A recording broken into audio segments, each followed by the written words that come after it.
আজকের অঙ্কটা আমরা দেখব কিভাবে করতে হয়। কি বলেছে আজকের অঙ্কটা আমাদের?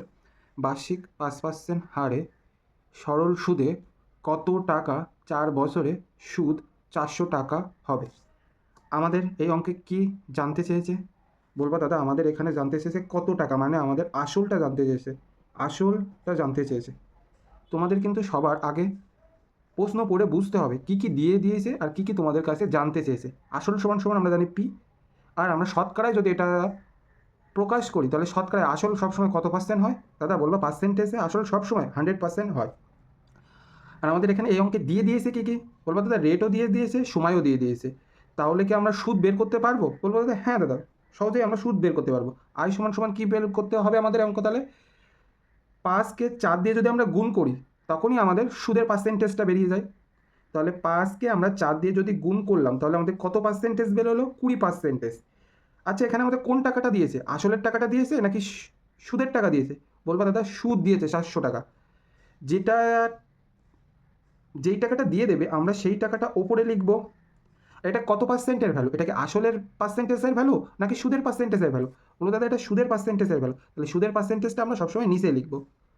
আর যেটা আমাদের কাছে জানতে চাইবে, কি আসল জানতে চাইছে, সেইটা দিয়ে আমরা সবসময় গুণ করলাম। এবার পার্সেন্টেজ দিয়ে পার্সেন্টেজ কাটা, 0 দিয়ে 0কে কাটা, 2 দিয়ে 5 বার, 5 আর 4 গুণ করলে 20। কটা জিরো পড়ে থাকে? একটা, দুটো জিরো বসিয়ে দেবো। তাহলে অ্যান্সার আমাদের কত হয়ে যাবে? 2000 টাকা। আচ্ছা দাদা এটা কি আমরা অন্যভাবেও করতে পারি? হ্যাঁ আমরা অন্যভাবেও করতে পারি। আমাদের কি দিয়েছে বলো তো? আমাদের দিয়েছে সুদের পার্সেন্টেজ আমরা পাই 20%।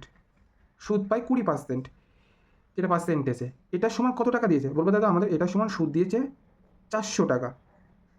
তাহলে এটা পার্সেন্টেজে কত গুণ করতে হচ্ছে বলো তো এর সাথে? বলছে এর সাথে পার্সেন্টেজে 20-র সাথে যদি আমি 20কে গুণ করি তাহলে আমাদের 400 টাকা চলে আসে। ঠিক আমাদের আসল কত হয়? 100%। এই 100%-এর সাথে ঠিক এর সাথেও যে যা কাজটা করেছি 20 দিয়ে গুণ করেছি, এই 100%-এর সাথে আমাদের 20 দিয়ে গুণ করতে হবে। তাহলে 20 দিয়ে গুণ করলে কত হবে? 2 1-কে 2। কটা জিরো পড়ে থাকে? এখানে একটা জিরো আর এখানকার দুটো জিরো। তাহলে মোট কটা জিরো হয়? 3টে জিরো। সেই অন্যভাবে করলেও তোমার অ্যান্সার 2000 টাকায় আসছে।